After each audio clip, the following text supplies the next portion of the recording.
The boss's children couldn't see a thing, but a cleaning woman changed everything in one day. Maya Miller was pushing the cleaning cart down the hallway when she heard the sound of something breaking in Dr. Grant Harrington's office. Having worked at the construction company for 3 months, she still felt intimidated by the boss, but she had never witnessed a scene like that. The noise was coming from the very problem everyone in the company was whispering about in the hallways. Dr. Grant's 6-year-old twins, Leo and Max, had arrived that morning and were in his office while the nanny was sick. Maya pushed the slightly open door, and her heart sank as she saw the 2 boys feeling their way along the walls, trying to find the path to the sofa. "Daddy, where is the sofa?" asked Leo with a trembling little voice. "I can't find anything in here," added Max, stretching his arms out in front of him. Grant didn't even look up from his computer. He was on the phone talking about $1 million contract, gesturing angrily, while his sons stumbled over their own feet, trying to orient themselves in the luxurious office.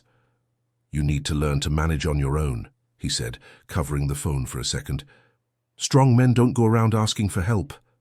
Maya felt her chest tighten. The boys clearly couldn't see properly, but their father seemed completely oblivious to their distress. Max bumped into the corner of the glass table and started crying softly, rubbing his injured knee. "Excuse me, Dr. Grant," she said, entering the office. "What is it now?" he replied without taking his eyes off the screen. "The boys got hurt. Can I help?" "They're fine, they can wait until I'm finished here." But Maya had already approached the twins. When she knelt down next to Max, she noticed something that frightened her.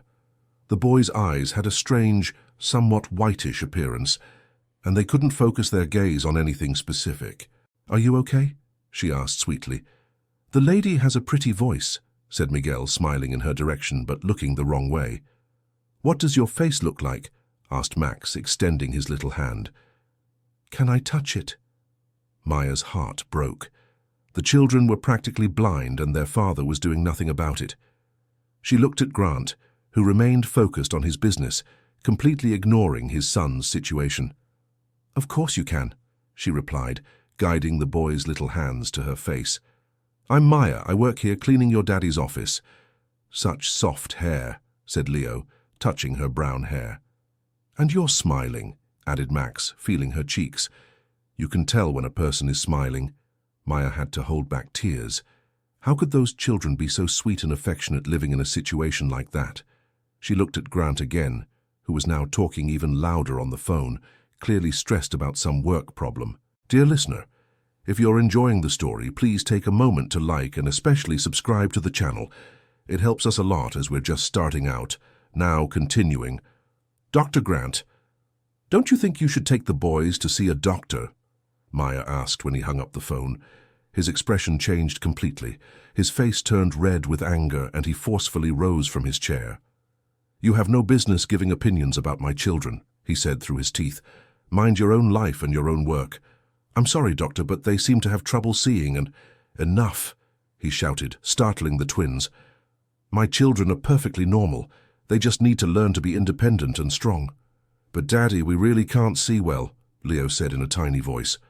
"I don't want to hear any more of this talk," Grant replied. "You two are going to sit there quietly until I finish what I have to do." Maya felt a wave of anger rising in her chest, but she knew she couldn't push any further without losing her job. She needed that job to support her own 15-year-old daughter, Sophie, but she also couldn't simply ignore the suffering of those children. She finished cleaning the office in silence, watching the twins who remained seated on the sofa, whispering quietly to each other. They had created their own language, communicating through touches and whispers, trying to understand the world around them without being able to see it properly.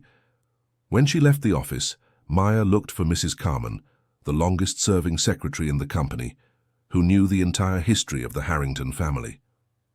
"Mrs. Carmen, can I ask you something about Dr. Grant's children?" "Oh, my dear, it's a very sad situation," Carmen said, shaking her head. "Those boys were born with a serious eye problem, but Dr. Grant refuses to accept it." "What do you mean, refuses?" His ex-wife, Claire, tried for years to convince him to seek treatment for the children, but he's as stubborn as a mule. He says doctors are for weak people, and that his children will overcome any difficulty on their own. "And their mother, where is she?" Carmen lowered her voice and looked around before answering. She left home 2 years ago. She couldn't stand fighting with him about the boy's treatment anymore. But she also couldn't take the children because he has more money for lawyers. It was an ugly fight, girl. So the children stayed just with him? And with a string of nannies he hires and fires all the time. None last very long because he doesn't let them help the boys with their vision difficulties. Anyone who suggests a doctor or treatment is fired on the spot. Maya grew thoughtful.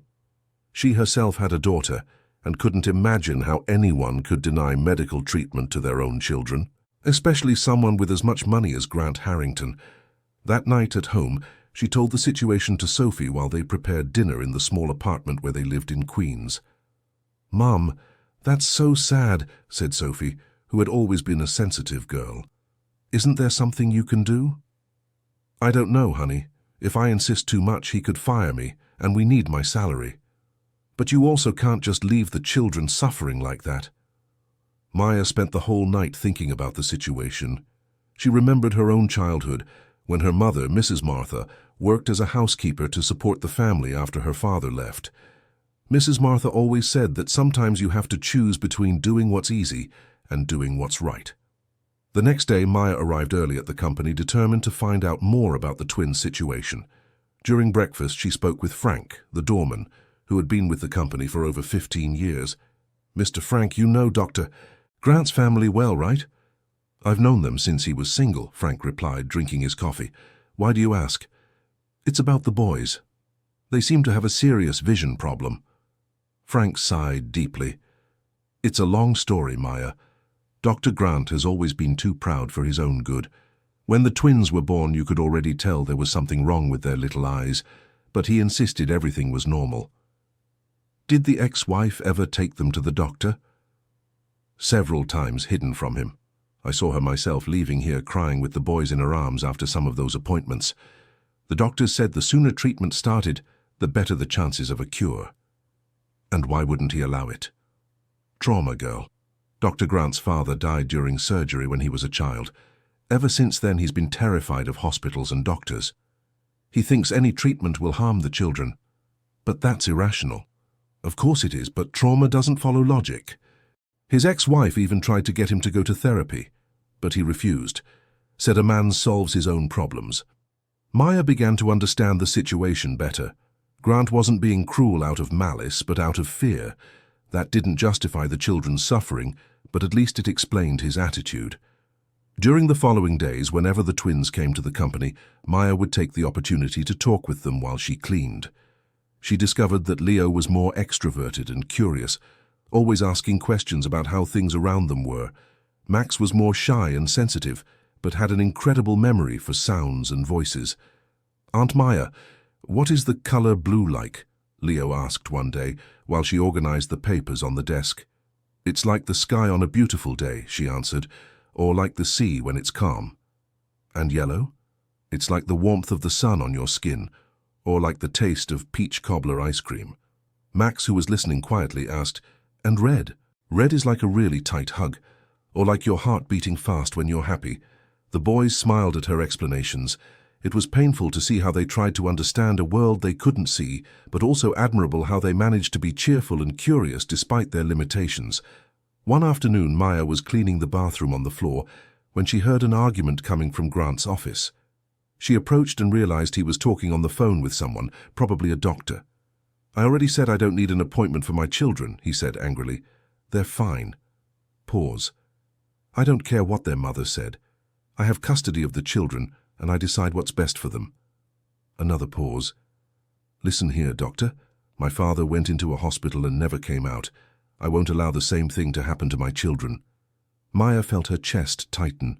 It was exactly as Frank had explained. The trauma of losing his father was preventing Grant from properly caring for his own children. That same afternoon, while the twins were playing in the office, something happened that changed everything. Max was trying to reach the window to feel the sun on his face when he tripped over the computer cord. The device fell to the floor and broke, scattering pieces everywhere. Grant, who was in an important video conference meeting, was furious. "Max, look what you've done!" he shouted. The boy started to cry, frightened by his father's yelling. I couldn't see the cord, Daddy, I'm sorry. How many times have I told you two to be careful? Grant continued shouting. This way, you'll never learn to manage on your own. But we really can't see properly, Leo said, trying to defend his brother. I don't want to hear that excuse anymore, Grant replied. You're just lazy, that's all. Maya, who was in the next room, couldn't bear to hear it. She entered the office determined to defend the children. Dr. Grant, please stop shouting at them. You again? He said, turning to her angrily. How many times do I have to tell you not to interfere in raising my children? They can't see properly, and you know that, Maya said, feeling courage grow inside her chest. That's not laziness. It's a medical problem. Medical nothing, he shouted. My children are normal. They're not, Daddy, Max said, crying. We really can't see things. Grant stopped for a moment, looking at his children crying on the floor. For a second, Maya thought he would soften, but soon his expression hardened again. You two are grounded in your room when we get home, he said. And you, he pointed at Maya. You're fired. Maya's heart stopped. She needed that job, but she couldn't regret standing up for the children. All right, Dr. Grant, but before I go, let me ask you a question. You're afraid of doctors because of what happened to your father, aren't you? Grant froze. No one had ever confronted him so directly about that subject. You know nothing about my life, he said through gritted teeth. I know you love your children, Maya continued, and I know you're afraid of losing them like you lost your father. But did you know that if you don't take care of their eyes now, you could lose them in a much worse way? Shut up, he shouted. Your children could go blind forever if they don't get treatment soon. Is that what you want? I told you to shut up. Leo and Max kept crying, frightened by all the arguing. Maya bent down and hugged them both. Don't cry, boys. Everything will be all right. Aunt Maya, are you leaving? Leo asked. I have to, yes, but I'll keep thinking of you every day. We don't want you to go, Max said, clutching her blouse. Grant watched the scene in silence. It was clear the boys were fond of Maya, more than they showed their own nanny, but his pride was greater than anything else. You can gather your things and leave, he said coldly. Maya collected her cleaning supplies and said goodbye to the twins with a kiss on each of their foreheads. As she was leaving, she heard Leo ask, Daddy, why did Aunt Maya have to leave? Because she didn't know her place, Grant answered. But Maya noticed his voice was different, less certain than before. At home, she told Sophie what had happened. You did the right thing, Mum. You couldn't stay silent seeing those children suffer. But now I'm unemployed. I'll have to look for another job quickly. We'll manage. We always have before. That night, Maya couldn't sleep thinking about the twins. She remembered every conversation she had with them, every innocent smile, how they tried to understand the world through touch and hearing. She couldn't just give up on them. The next morning, she had an idea. She went to the public library and asked for help researching the vision problem the children seemed to have. The librarian, Mrs. Celia, helped her find information about congenital cataracts and other eye problems in children. Look here, Maya, Mrs. Celia said, pointing to an article. It says many vision problems in children can be successfully treated if discovered early. And if they aren't treated, it can lead to permanent blindness. But it also says there's an age limit for some treatments. After age 7, the chances of success decrease a lot. Maya felt a tightness in her chest. The twins were 6. There was no time to waste. She copied several pieces of information and decided to look for Grant's ex-wife. After some investigating, she discovered Claire Harrington worked as a teacher at a private school in the north side of the city. Dear listener, if you're enjoying the story, please take a moment to like and especially subscribe to the channel.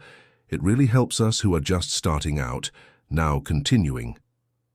The school was in a middle-class neighborhood, very different from the luxurious office where Maya had worked. She waited for Claire to leave at the end of the workday and approached her at the gate. Excuse me, are you Claire Harrington? Claire stopped and looked at her carefully. She was a woman of about 35 with blonde hair and sad eyes. Yes, that's me. Can I help you? My name is Maya Miller. Until yesterday, I worked at your ex-husband's company. I wanted to talk to you about Leo and Max. Claire's face changed completely. A mix of hope and pain took over her expression. My boys? How are they? Can I be very direct? They need urgent medical treatment. Claire started crying. I know. I've tried everything. I fought. I begged. I threatened to sue. But Grant has custody of them and won't even let me visit. He says if I come near the boys, he'll make sure I never see them again. Can't you do anything? My lawyers say it's very difficult. He has more money, more influence. And technically, he's not abusing the children. He just isn't taking proper care of them. Maya told Claire about her experience with the twins, about how affectionate and smart they were, but also about how they suffered with their vision limitations. I have to do something, Claire said. They're my children. I can't just give up on them. Maybe if we work together, Maya suggested. You know Grant better than anyone. You must know the best way to convince him. Claire stopped to think. Actually, I have an idea, but I'll need your help. They went for coffee at a nearby bakery, and Claire began to explain her plan. Grant has always been very proud of his public image. The company is well known in the city, and he insists on maintaining his reputation as a good businessman and a good father. And how can that help? If we could get other people to know about the boy's situation, maybe he would feel pressured to do something. But how? He's throwing a company party next week to celebrate a big contract. There will be a lot of important people there, clients, suppliers, even journalists. If the twins were there and something happened to show that they can't see properly. Maya understood where Claire was going, but she didn't like the idea. I can't use the children like that. They already suffer enough. It wouldn't be using them. It would be showing the truth. And look, I've known Grant for a long time. He only changes when he's pressured publicly. If we try to talk to him in private, it will be the same as always. Maya was unsure. On one hand, she wanted to help the twins. On the other, she didn't want to expose them to an embarrassing situation. I need to think about this more, she said. Maya, the boys are 6 years old. Every day that passes is one less chance for them to recover their vision. Sometimes, to save someone, we have to do difficult things. Claire was right, but still Maya wasn't convinced. She said goodbye, promising to give an answer in a few days. On the way home, she passed by the church she always went to with Mrs. Martha when she was a child. She decided to go in to think for a bit. She wasn't very religious, but that place always brought her peace. Sitting in the front pew, she thought about the whole situation. Leo and Max weren't to blame for anything. They were born with a problem that could be fixed, but their father was preventing treatment because of past trauma. The mother wanted to help, but had no way to get close to her sons. And she, Maya, was just an unemployed cleaner who had gotten involved in a situation much bigger than she could solve alone. But then she remembered the twins' little hands touching her face, trying to see what she looked like. She remembered their innocent smiles, their questions about colors, the affectionate way they called her Auntie Maya. She couldn't give up on them. The next day, she looked for Claire again. Okay, I'll help you. But on one condition. We do everything to protect the boys during this process. Of course, they're my priority too. The plan was as follows. Maya would return to the company on the night of the party, not as an employee, but as a guest of someone Claire knew. During the party, she would try to stay near the twins to look after them. If a natural opportunity arose to show the guests that the children had vision problems, she would take it. But nothing forced, or that could further traumatize the children. Claire managed to have a journalist friend invite her as a guest. The party would be on the top floor of the company building, in a hall that Grant had rented especially for the occasion. On the appointed night, Maya dressed in her best outfit, a navy blue dress she had bought for Sophie's graduation, and went to the party. Her heart was racing, but she knew she had to try. The hall was luxurious, full of well-dressed business people, elegant women, and waiters, circulating with canapes and champagne. Maya felt out of place but tried to blend in with the guests. Soon she saw Grant talking with a group of men in suits. He was smiling, clearly pleased with the parties and the business's success. There was no sign of the twins yet. "They'll arrive later," said a voice behind her. Maya turned and saw Mrs. Carmen, the company secretary. "Mrs. Carmen, I didn't expect to see you here. Grant invited some long-time employees. But I thought he had let you go." "He did." I'm here as a guest of a journalist friend. Carmen looked at her suspiciously but said nothing. She only commented, "The boys will be here shortly with the new nanny. I hope nothing happens. They get very nervous in crowded places." Half an hour later, Maya saw the nanny arriving with Leo and Max. The boys were dressed nicely in button-down shirts and dress pants, but it was visible how lost they felt in the environment full of people and noise. The nanny, a young woman who clearly didn't understand the children's situation, left them at a table in the corner of the hall and soon went off to chat with other people. Maya discreetly approached. "Leo? Max?" The boys recognized the voice immediately. "Aunt Maya," Leo shouted happily. "You're here." "We missed you," Max said, stretching out his arms to hug her. "I missed you too," she replied, hugging them both. "How are you?" "Confused," Leo said. "There are so many people here and we can't figure out where everything is. And the noise is too loud," Max added, covering his ears. Maya noticed several people around them looking at them curiously. It was obvious something was wrong with the children's vision, but no one seemed to understand exactly what. "Do you want me to help you get to know the place?" she asked. "Yes, please." She began guiding them through the hall, explaining where everything was and who some of the people were. The twins held onto her clothes, trusting her guidance completely. That's when Grant saw them. His face turned red with anger, and he walked quickly toward them. "What are you doing here?" he asked through clenched teeth, trying not to make a scene in front of the guests. "I was invited," Maya replied calmly. "By whom?" "By a journalist who is covering the party." Grant looked around and noticed some people were paying attention to their conversation. "Come with me," he said quietly. "Now." Maya followed him to a more secluded corner of the hall, but the twins didn't let go of her hand. "You have no right to approach my children," Grant said. "They came to me," she replied. "And they were alone, with no one looking after them. The nanny is here." The nanny was on the other side of the hall chatting and didn't even notice they were lost. Grant took a deep breath, clearly trying to control his anger. "Fine. You've seen them. Now you can leave."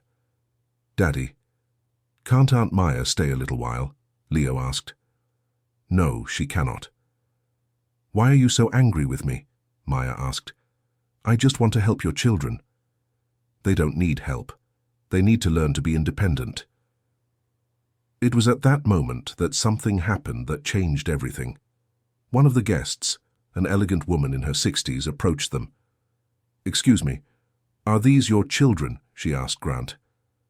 "Yes, they are." "How beautiful," she said, smiling at the twins. "How old are you?" "6," Leo answered. "Me too," Max added. "Twins! How adorable! And you can call me Grandma Carmen." The lady bent down to their level and extended her hand. "Shall we shake hands?" Leo and Max tried to find her hand, but missed completely. They were fumbling in the air, unable to locate where it was. The lady looked confused and glanced at Grant. "They can't see you, dear," she said softly. "Yes, they can," Grant replied tensely. "They're just shy." But the lady didn't believe it. She raised her hand right in front of Leo's face and waved. The boy didn't react at all. "My son," she said to Grant, "these children can't see." "Of course they can," he insisted, but his voice was trembling. Other guests began to gather, curious about what was happening. The situation was getting out of control, and Maya realized that this might be the moment Claire had planned. But when she looked at the twins, she saw they were becoming frightened by all the attention. Max started to cry softly, and Leo hid behind her legs. "Everyone, let's give the children some space," Maya said. "They're getting nervous." "But they really can't see," insisted the elegant lady. "This needs to be addressed by a doctor."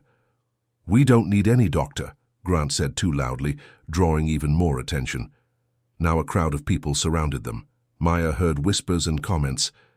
"Those poor children. How can the father not notice? This isn't normal."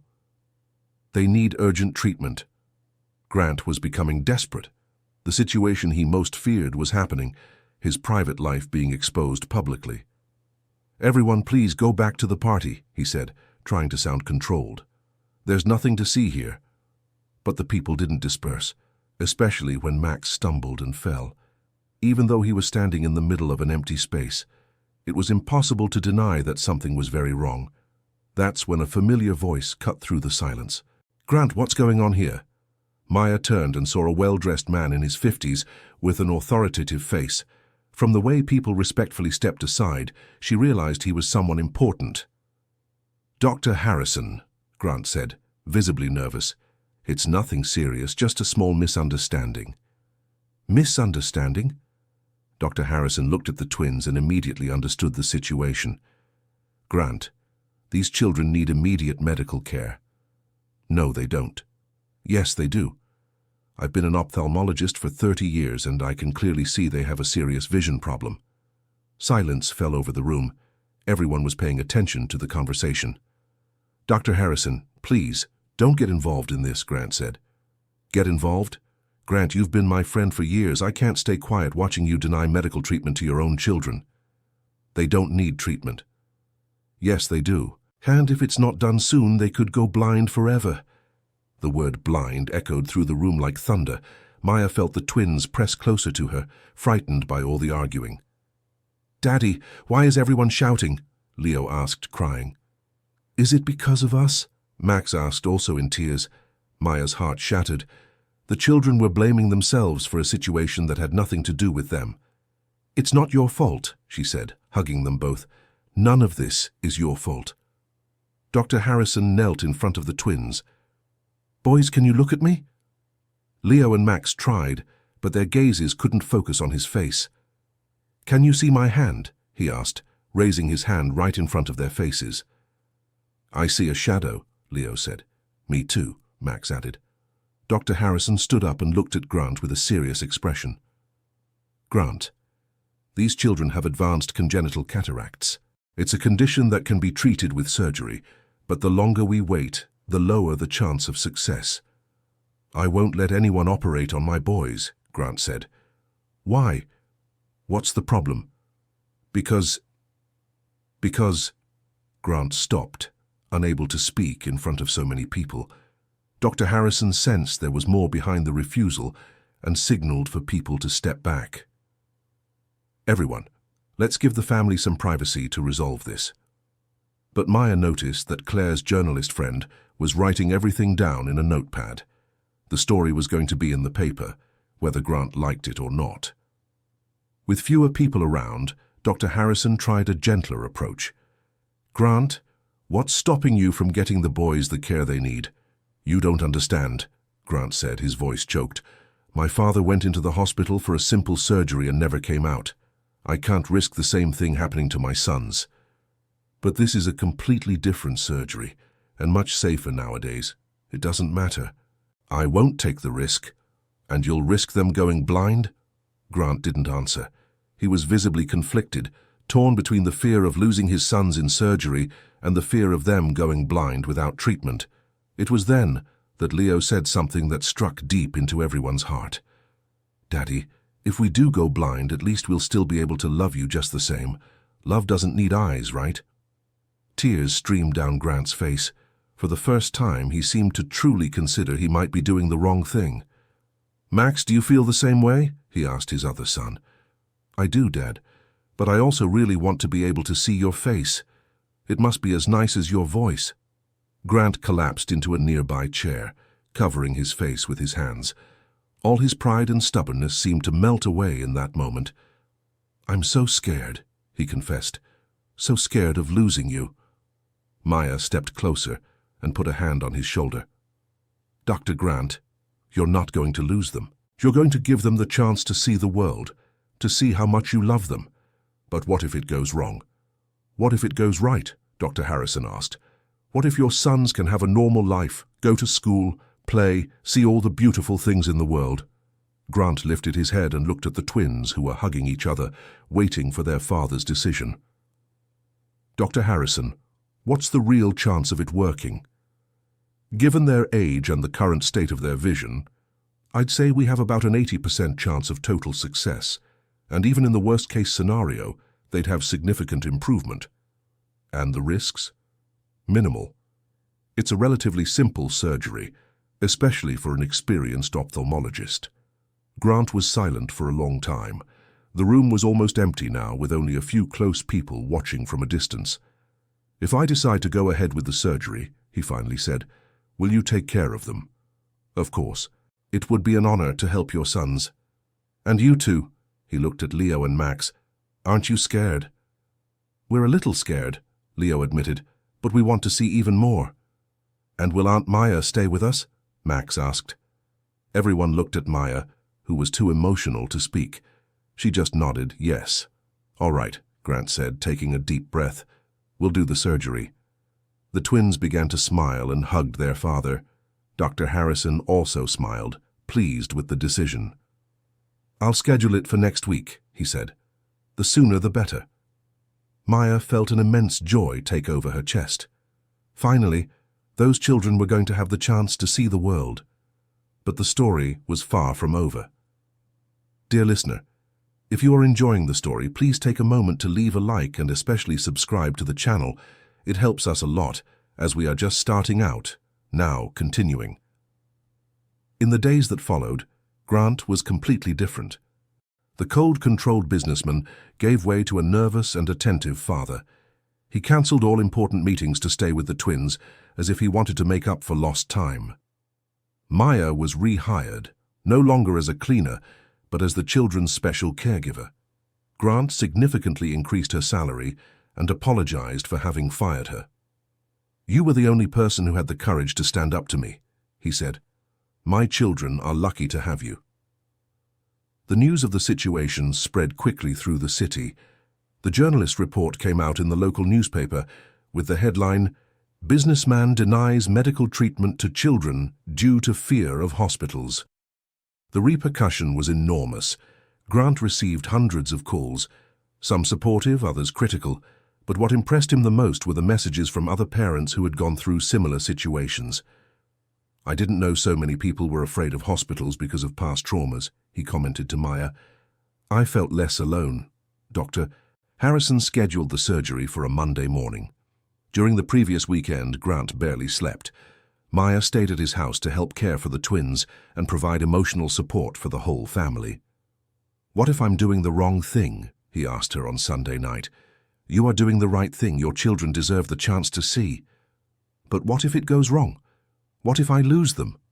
"You won't lose them.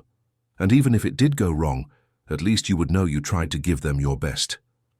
On the morning of the surgery, the whole family went to the hospital. Grant was visibly nervous, sweating, and with trembling hands. "Daddy, are you okay?" Leo asked, noticing his father's nervousness. "I am, son. Just a little worried." "You don't need to be worried," Max said. "We're not scared. You are both very brave." "We learned from you," Leo said. Grant almost cried at that phrase. He realized his sons had always seen him as a hero, even when he was being cowardly. Dr. Harrison explained the entire procedure again. The surgery would be done first on Leo, then on Max, with a few weeks in between. "Why not both at the same time?" Grant asked. "To make sure everything goes well with the first one before operating on the second. It's a safety protocol." It made sense, but Grant grew even more anxious. When the time came, Leo was taken to the operating room. He was calm, holding Maya's hand until the last moment. "Aunt Maya, when I wake up, will I be able to see your real face?" he asked. "Yes, my angel, you'll see how ugly I am," she joked to lighten the mood. "You're not ugly. Your heart is beautiful, so your face must be too." Maya had to control herself not to cry in front of him. The surgery lasted 2 hours. For Grant, they were the 2 longest hours of his life. He paced back and forth in the waiting room, unable to stay still. "Calm down, Dr. Grant," Maya would say. "Everything will be fine." "How can you be so sure?" "Because I believe. And you need to believe too." Max stayed by his father's side the entire wait, trying to console him as best he could. "Daddy, do you want me to sing that song Mommy used to sing for us?" Grant was surprised. It had been a long time since Max mentioned his mother. "Which song?" Max began to hum a lullaby. Grant recognized it immediately. "It was the song Claire used to sing to the boys when they were babies." "Where did you learn that song?" he asked, moved. "I remember Mum's voice singing.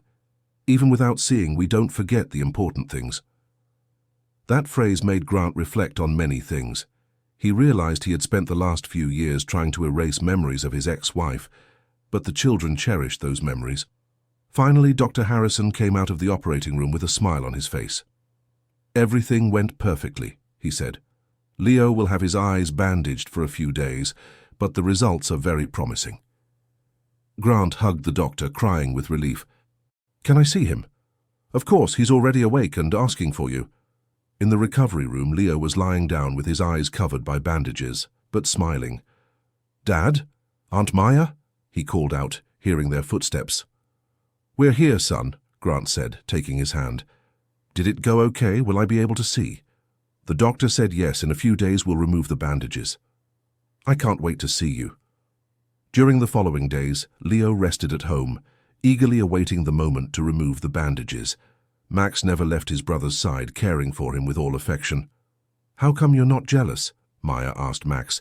"Your brother will see before you." "I'm happy for him," Max answered sincerely. "When he can see, he can tell me how things look. It'll be like I'm seeing a little bit too." The purity of that answer moved everyone. Grant used these days to talk with his sons about many things he had never spoken of before. He told them about their grandfather, about what they were like as babies, about their mother. "Dad, why did Mom leave?" Max asked one day. Because she wanted to take better care of you, and I wouldn't let her." "Did she stop loving us?" "She loved you very much. So much that she left to stop fighting with me in front of you." "Does she know we're having surgery?" Grant grew thoughtful. He hadn't spoken with Claire since the day of the party. He knew she must have learned about the situation from the newspapers, but they'd had no direct contact. "Do you want me to call her?" he asked. "Can you call?" Leo asked from the bed, excited. "Of course I can." That afternoon, Grant called Claire. The conversation was difficult at first, but soon they began talking about the children. "How are they?" she asked, crying. "Well, Leo already had the surgery and is recovering. Max will have his next week." "Can I visit them?" Grant hesitated for a moment, but soon replied, "Of course. They miss you. And you, how are you handling all this? Discovering I was a fool for a long time." "You're not a fool, Grant. You were afraid. We all have fears. But my fear almost blinded our sons forever. What matters is that you recognized it and changed. That's what counts." On the day of removing Leo's bandages, the whole family was gathered in Dr. Harrison's office. Grant, Max, Maya, and to everyone's surprise, Claire was also there. The twins were very emotional hearing their mother's voice. "Mom, is that really you?" Leo asked from the doctor's chair. "It's me, my love. I came to see you regain your sight." "And I'm here too," Max said. "You'll tell me what your face looks like when you can see." Dr. Harrison began removing the bandages slowly. Everyone was nervous and anxious. "Leo, I'm going to remove the last layer now," the doctor said. "I'll dim the lights and you'll open your eyes very slowly, okay?" "Okay." When the last bandage came off, Leo opened his eyes slowly. At first, he blinked several times, confused by the light. "How are you feeling?" Dr. Harrison asked. "Strange. Everything is very bright." "Can you see?" Leo looked around the room, slowly focusing on each person. "You're the doctor," he said, pointing to Dr. Harrison. "That's me." Leo turned to Maya. "Aunt Maya, you're even prettier than I imagined." Maya began to cry with emotion. Then Leo looked at Claire. "Mommy?" he said tentatively. "It's me, my love." "You have hair just like Max's." "I sure do." Finally, Leo looked at Grant. The two stared at each other for a moment, too emotional to speak. "Daddy," Leo finally said, "you're crying." "Yes, I am, son. With joy." "You're tall." "I am. And handsome, too.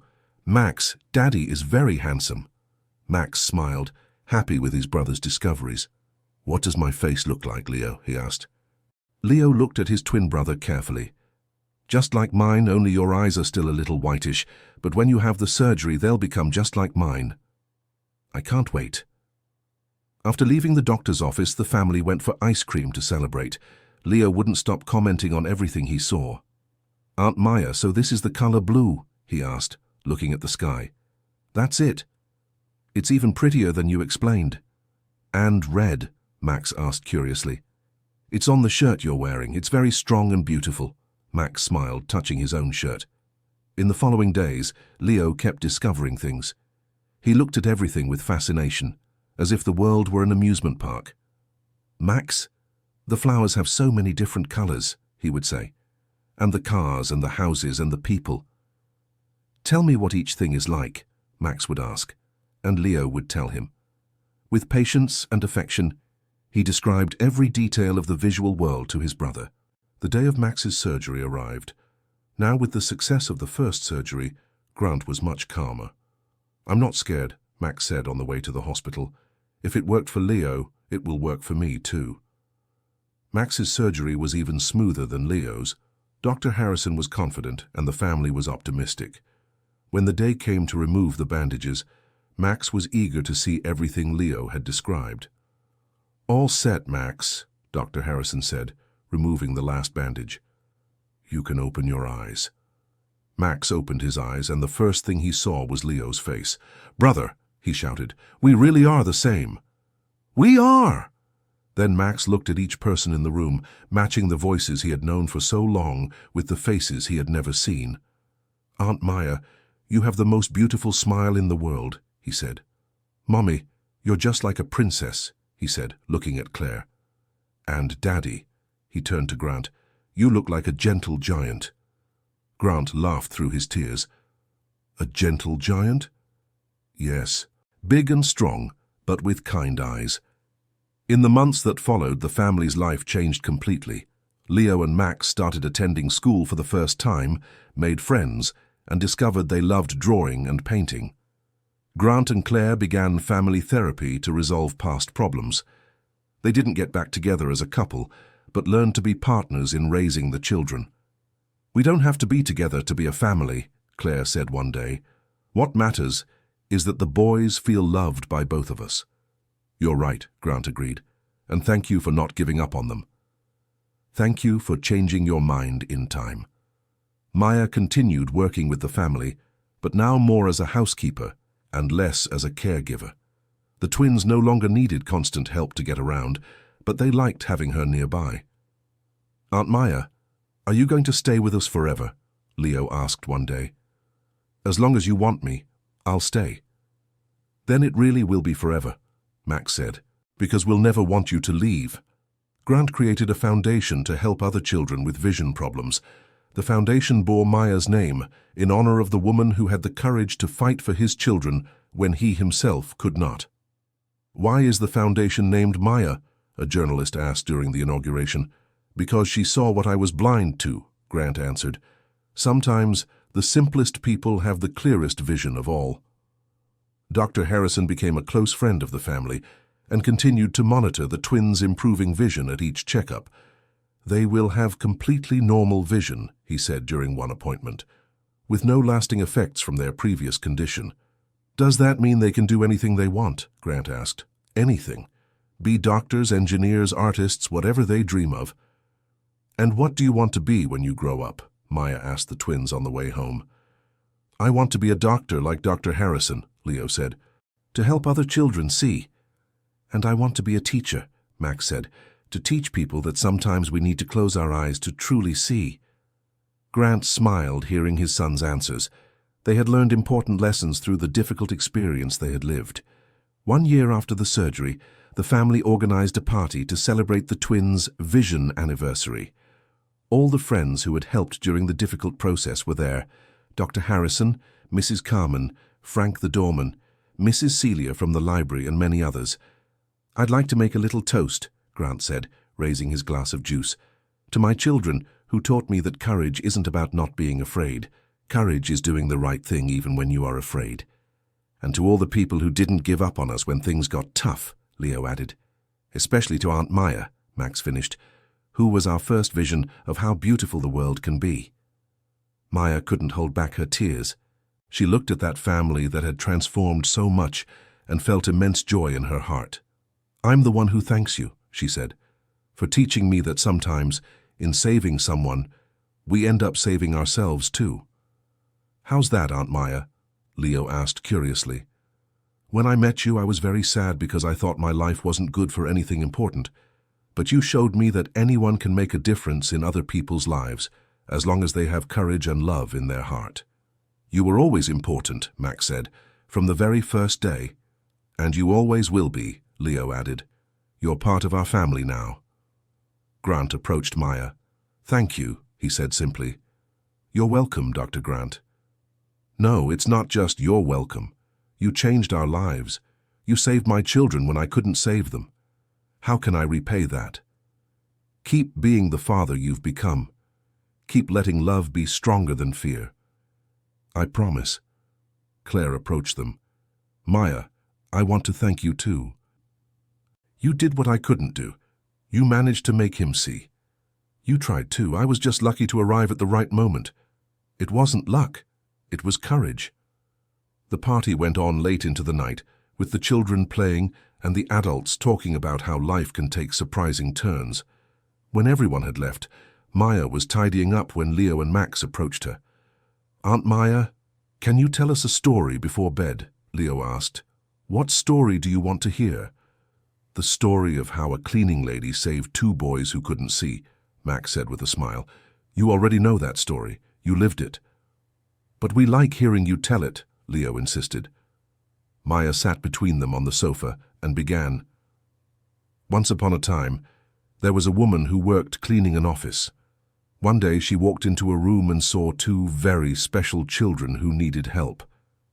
They couldn't see well, but they had the most beautiful hearts in the world. And was that woman brave? Max asked, even though he knew the answer. She had all the courage in the world, because when you love someone, courage just appears out of nowhere. And was the children's daddy bad? Leo asked. He wasn't bad, no, he was just scared.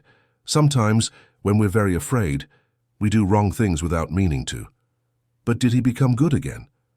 He was always good. He just needed someone to help him remember that. And did the children get to see? They did. And they lived happily ever after. Just like us? Max asked. Just like you. The twins smiled and hugged Maya. Aunt Maya, you're our hero, Leo said. You are my heroes. You taught me that sometimes the greatest strength in the world comes from the smallest hearts. Grant, who had been listening from the kitchen, appeared in the living room. Boys, bedtime. We're going, Dad, they said. When the twins went up to their rooms, Grant sat down beside Maya. They're right, you know. About what? You are our hero. And if one day they ask what the most important day of their lives was, I'll say it was the day a cleaning lady had the courage to stand up to a stubborn boss to save 2 children. Dr. Grant. No. Let me finish. You could have stayed quiet, kept your job, lived your life without getting involved in other people's problems. But you didn't. You risked everything for 2 children who weren't even yours. That's what I call real heroism. I just did what any mother would do. No, Maya. You did what a special person does, and my children are lucky to have you. I'm the lucky one to have you all. That night, when everyone was asleep, Maya stayed on the porch looking at the stars. She thought about how her life had changed since that day she walked into the office and saw 2 lost children fumbling in the dark. She remembered Mrs. Martha, her mother, who always said that God put special people in our path when we need them most. Maybe Leo and Max had been placed in her path so she would realize how much she could make a difference in people's lives. Or perhaps she had been placed in their path to save them when they needed it most. In the end, it didn't really matter who saved whom. What mattered was that together they had discovered that love is capable of overcoming any fear, any prejudice, any barrier, and that sometimes the most unlikely people are capable of the most extraordinary gestures. Maya smiled looking at the stars and whispered a prayer of gratitude. Gratitude for finding a family that welcomed her as if she were their own flesh and blood. Gratitude for having had courage when she needed it most. And gratitude for having learned that true heroism isn't in grand gestures, but in small acts of love and courage that can change someone's world forever. In the twins' room, Leo and Max were talking softly before sleep. Max, do you remember what it was like not to see? I do. It was like living in a world of only sounds and touches. Do you miss it? Sometimes. We paid more attention to our other senses, but I prefer to see. Me too. But you know something? I think Aunt Maya always saw us, even when we couldn't see anything. What do you mean? She saw that we needed help. She saw that Dad was scared. She saw things other people didn't see. That's true. She has a special vision. The vision of the heart. That's it, exactly. The two were silent for a while, thinking about everything they had been through. Leo? Yeah? When we grow up and have kids, are we going to tell them this story? Of course we are. And we'll teach them to be brave like Aunt Maya. And to love like she loves us. And to never give up on people, even when they give up on us. Promise. I promise. And with that promise, the two boys fell asleep, dreaming of a future where they could help other children just as they had been helped. The next morning, Leo woke up first and went to the window to watch the sunrise. It was something he did every day since regaining his sight, marveling at the beauty of the colors changing in the sky. Max woke up soon after and joined his brother. How's the sky today, Das? He asked, even though he could already see for himself. Pink and gold, Leo answered, like a painting. Aunt Maya said every sunrise is a new gift life gives us. She's right. We've received a lot of gifts, huh? A lot. Our sight, a united family, Aunt Maya, Dr. Harrison having Mom back, and Dad who became a real father. Yeah, we're really lucky. Grant appeared in the bedroom doorway. Good morning, boys. What are you two talking about? About how lucky we are, Max answered. Oh, really? Yeah, Dad. We have the best family in the world. You two are the ones who made our family the best in the world. No, Dad, Leo said. It was everyone together, each person did their part. You're right. No one can achieve anything alone. That morning, during breakfast, Maya arrived earlier than usual. Good morning, family. Good morning, Aunt Maya, the twins shouted in chorus. Aunt Maya, tell Dad what you said about sunrises, Max requested. That every sunrise is a new gift life gives us, she repeated with a smile. And it's true, Grant said. Each day is a new chance to do better than yesterday. Speaking of which, Maya said, a letter arrived for you this morning. She handed an envelope to the twins. It was from the school they attended. What could it be? Leo asked, opening the letter. It's about the science fair, Max said, reading over his brother's shoulder. What about the science fair? They want us to present our story to other kids. Our story? Yeah, about what it was like not to see and how we regained our sight, to teach other kids about vision problems. Grant and Maya looked at each other, proud of the boys. Do you want to do that? Grant asked. We do, they answered excitedly. It could help other kids who are going through the same thing we went through, Leo said. And it could teach parents not to be afraid to seek help, Max added. Then let's do it, Grant decided. I'll help you prepare the presentation. And me too, Maya added. During the following weeks, the whole family dedicated themselves to preparing the twins' presentation. They created a project explaining about vision problems in children, available treatments, and the importance of seeking medical help quickly. The day of the science fair arrived, and the school was full of children, parents, and teachers. Leo and Max were a little nervous, but determined to tell their story. Good afternoon, everyone, Leo began. I'm Leo, and this is my twin brother, Max. We came to tell you about an adventure we lived, Max continued. An adventure about learning to see. They told the whole story, from being born with congenital cataracts to the successful surgeries. They explained what it was like to live without seeing properly and how wonderful it was to regain their sight. But the most important part of our story, Leo said, is about the people who helped us. Our dad was scared at first, Max explained, because his grandfather got lost in a hospital, but he learned that sometimes you need to be brave even when you're scared. And there was a very special woman, Leo continued, who didn't give up on us when everyone else had. Her name is Maya, Max said, pointing to her in the audience. And she taught us that anyone can be a hero if they have love and courage in their heart. The audience applauded, moved. Several people were crying, including some teachers. After the presentation, many children came up to ask questions. "Were you angry at your dad for not taking you to the doctor sooner?" a girl asked. "At first we were sad," Leo answered, "but then we understood he was just afraid of losing us. And most importantly," Max added, "is that he changed. When you love someone, you forgive their mistakes." "How do you know if someone really loves you?" a boy asked. "By what they do for you," Leo said. "Love isn't just words, love is action." "And by how they defend you when you can't defend yourself," Max finished. "Aunt Maya did that for us." A mother in the audience raised her hand. "My son has an ear problem and I'm afraid of the surgery. Do you have any advice?" Leo and Max looked at each other and smiled. "Talk to real doctors," Leo said. "Don't be afraid to ask questions." "And remember, if you don't try to help your son, he could suffer forever," Max added. "It's better to be brave once than to regret forever." Grant, who was watching everything from the audience, felt his chest swell with pride. His sons had become little sages, capable of helping others with their experiences. After the fair, the family went home, talking excitedly about the success of the presentation. "You were amazing," Maya said. "You spoke like real doctors." "We learned from the best," Leo said. "Dr. Harrison. And from the bravest person we know," Max finished, looking at Maya. "You are the brave ones. Today you helped many families with what you said." That night, as Maya was tidying the kitchen, Grant approached her. "Did you see the effect your boys had today?" "I did. I'm so proud of them. They are wise because they had a wise teacher." "Dr. Grant." "No, I'm serious. You taught them about courage, about love, about not giving up on people.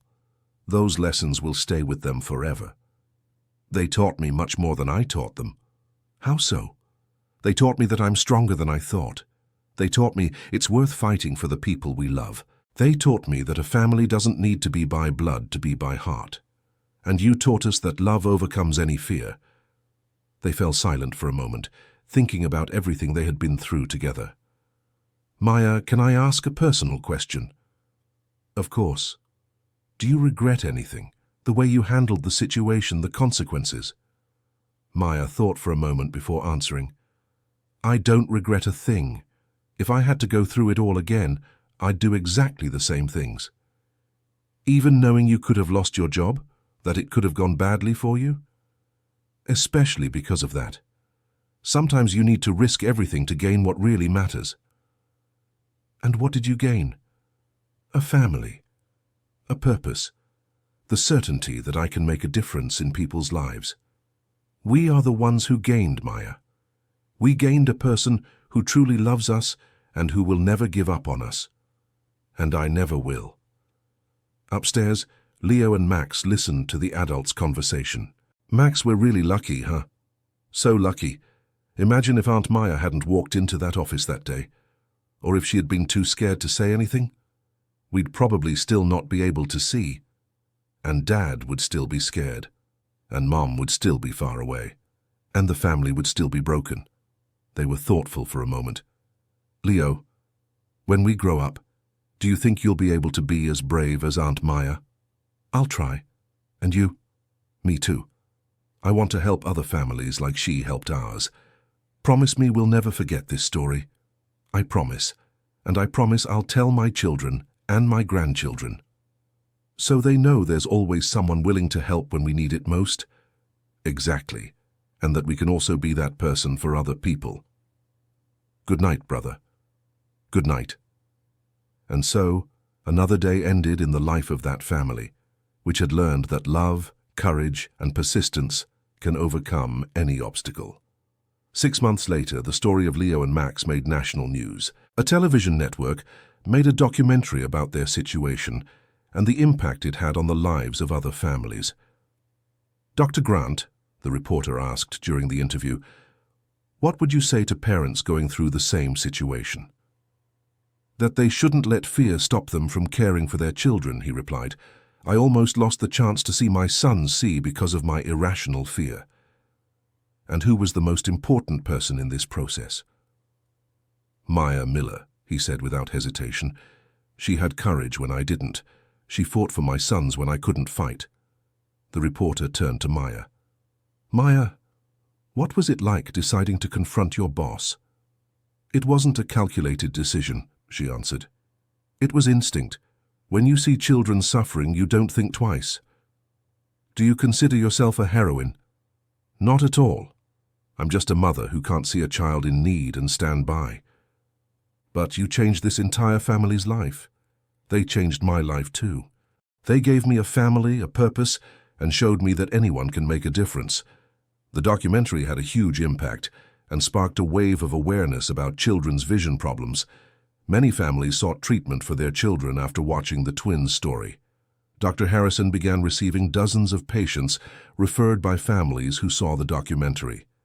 Grant, he said during a dinner at the family's home, you have no idea how many children you've already helped just by having the courage to tell your story. It's incredible, Grant replied. I get emails from families all over the country thanking us. And you boys, Dr. Harrison looked at the twins. Have you thought about what you want to study when you grow up? I still want to be a doctor, Leo said. To help kids like you helped us. And I want to be a journalist, Max said. To tell stories that can change people's lives, like what happened to us. Those are two beautiful professions, Maya said. And I'm sure you'll be great at whatever you choose. Aunt Maya, what about you? Never thought about studying? Studying what, sweetie? I don't know. Social work, psychology, something to help families. Maya became thoughtful. She had never considered that possibility. I think I'm past the age for those things. Age doesn't matter, Grant said. If you want to study, we'll find a way. You'd make a great social worker, Dr. Harrison agreed. You have practical experience and the heart to help people. I'll think about it, Maya said, but her eyes shone with a possibility she had never considered. A few weeks later, Maya enrolled in a social work course at a private university. Grant insisted on paying all the expenses. You don't have to, Dr. Grant. Yes, I do. It's the least I can do. Besides, you'll need a flexible schedule to study and keep taking care of us. But I'm already 42. So what? My grandmother got her teaching degree at 55 and was one of the best teachers ever. Maya began college with enthusiasm. The teachers were impressed with her practical experience and soon began using her as an example in class. You have here, the professional ethics teacher said, pointing to Maya, a perfect example of how social work functions in practice. She identified a family in crisis and found ways to intervene positively. But I didn't know I was doing social work, Maya said. I was just trying to help. And that's exactly what we do, the teacher replied. Social work is, above all, wanting to help people. At home, Leo and Max loved helping Maya with her studies. Aunt Maya, can I read this chapter out loud for you? Leo offered. Yes, you can, my dear. That helps me remember it better. And can I ask you questions so you can study for the test? Max asked. Of course you can. The twins became the best study assistants Maya could have. They took her studies as seriously as their own. Grant watched it all with satisfaction. Seeing Maya growing professionally made him proud, as if she were a daughter. Claire, he commented to his ex-wife during a visit, have you seen how Maya is developing in college? Yes, I have. I'm very proud of her, and the boys are also loving helping with her studies. They see her as an example, and she really is. Grant, can I ask you a personal question? Of course. Do you regret anything? How things happened? Grant thought for a long time before answering. I regret taking so long to see what was obvious. I regret missing years of the boy's childhood because of my pride. I regret hurting you. But you don't regret changing? No, I changed late, but I changed. And today I'm a better father, a better person. And the boys? The boys forgave me. Children are generous like that. And I forgave you too, Grant. You did the right thing in the end. Thank you, Claire. For not giving up on the boys. For trying to warn me so many times. We did the best we could at the time. What matters is that it worked out in the end. 3 years later, Maya graduated in social work with honors. The graduation was a celebration for the whole family. Aunt Maya, you're the first person in our family to graduate from college, Miguel said proudly. Technically, I'm not part of your family, she joked. Of course you are, Max protested. Family isn't just blood. Family is who truly loves us. He's right, Grant said. You are family. More family than many people who share our last name. At the graduation party, Maya gave an emotional speech. When I started this course, she said, I thought I was here to learn how to help other families, but I learned something much more important. I learned that every family we help transforms us too. The family that gave me this opportunity, she continued, looking at Grant and the twins, taught me that sometimes we need to risk our safety to do what's right, and that true love always finds a way to overcome fear. The audience applauded emotionally, especially Leo and Max, who were crying with pride. After graduation, Maya began working at the foundation Grant had created, now as a professional social worker. She developed programs to help families of children with vision problems. It's perfect, Dr. Harrison said during a foundation meeting. Who better than Maya to understand the difficulties of these families? And to convince stubborn parents to seek treatment, Grant added, laughing. Hey, Maya protested. You weren't stubborn. You were scared. I was stubborn, but I was lucky to find someone even more stubborn. Maya's work at the foundation soon gained recognition. She created a protocol to identify families in situations similar to what the twins had lived through and developed strategies to convince parents to seek treatment. The secret, she explained to a new intern, is to understand that behind the stubbornness there is usually fear. And fear is overcome with information, patience, and a lot of love. And if the parents keep refusing, then you use the strategy I learned from my boys. You show them how much the children are suffering. Sometimes parents don't notice because they don't want to see. 5 years after Maya's graduation, Leo and Max were preparing to take their college entrance exams. Leo truly followed his dream of becoming a doctor, specializing in ophthalmology. Max decided to study journalism, wanting to tell stories that could inspire and help people. Are you sure about your choices? Grant asked during a family dinner. I am, Leo said. I want to be a doctor like Dr. Harrison. I want to give other children the same chance he gave us. And I want to tell stories like ours, Max said, to show that there is always hope, even in the most difficult situations. What about you, Aunt Maya? Leo asked. What's your next dream? My next dream is to see you two fulfilling your dreams, she answered. That doesn't count, Max protested. You need to have your own dreams too. Maya thought for a moment. You know what I dream of? I dream of opening a support center for families going through difficult situations. Not just medical problems, but any situation where parents need courage to do what's best for their children. What a beautiful idea, Grant said. And what would this center be like? It would have psychologists to help with fears, social workers to advise on rights, and especially people who have already been through similar situations to give support and encouragement. Like you did for us? Leo asked.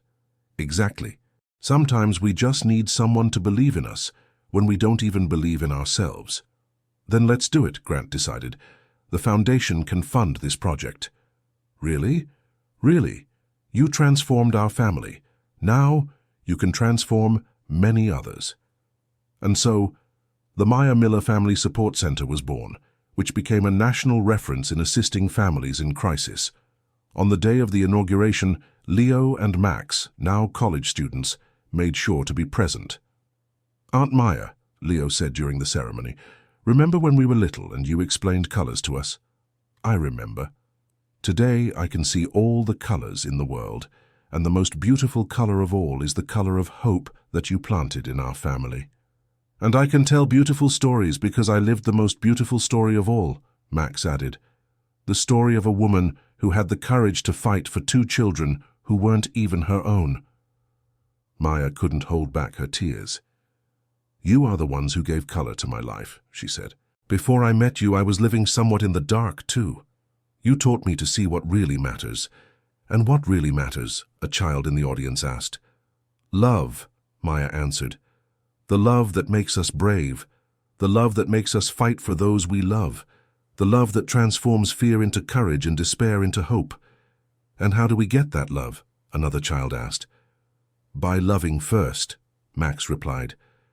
When we truly love someone, we receive a lot of love back.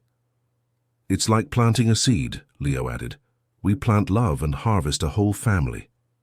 The ceremony ended with a presentation by the twins, telling their story to the children present.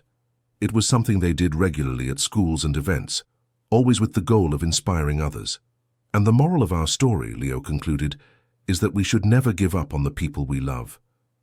And that anyone can be a hero, Max added, as long as they have love and courage in their heart. Like Aunt Maya? A little girl asked. Like Aunt Maya, the two answered together, looking at Maya with all the love in the world. That night, after everyone had left, the family gathered at home for an intimate conversation. Do you realize how much everything has changed? Grant said, looking around the table. For the better, Maya added. Much for the better, Claire agreed. She now visited regularly and maintained a friendly relationship with Grant. And the most amazing thing, Leo said, is that it all started with Aunt Maya having the courage to say something everyone knew but no one wanted to say. Sometimes, Max philosophized, you need someone from the outside to see what's right in front of you. That's true, Grant agreed. I was so blinded by fear that I couldn't see my own children suffering. But you saw it in time, Maya said. And that's what matters. Because of you. If you hadn't insisted. If I hadn't insisted, someone else would have sooner or later. Love always finds a way. Do you think our story can help other families? Leo asked. It's already helping, Claire replied. You have no idea how many emails I get from people who watched the documentary and sought treatment for their children. It's our mission, Max said, to show that there is always hope. And that fear doesn't have to defeat love, Maya added. Grant looked at that table surrounded by the most important people in his life and felt immense gratitude. You know what I learned from all this, he said. What? Everyone asked together. I learned that courage isn't about not being afraid. Courage is doing the right thing, even when you're afraid. And I learned that sometimes God puts special people in our path exactly when we need them most. Like Aunt Maya, Leo said. Like you all too, Maya replied. You gave me a purpose in life I never knew I was looking for. And we gained a second mother, Max said. A mother of the heart, Leo finished. Which is the best mother of all, the two said together.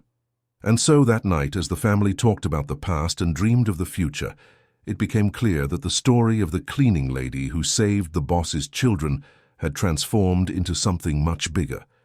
It had become the story of how love and courage can transform not just individual lives, but entire families, communities, and even the world. Because in the end, it doesn't matter who we are or where we come from.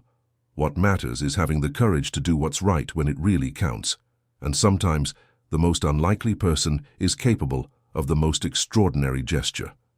End of story. Now tell me what you thought of this moving story. Do you think Maya made the right decision by confronting her boss to defend the children? And what did you think of Grant's transformation? Leave your comment telling us where you're watching from and share your honest opinion about this story of love, courage, and family. Don't forget to leave your like and subscribe to the channel.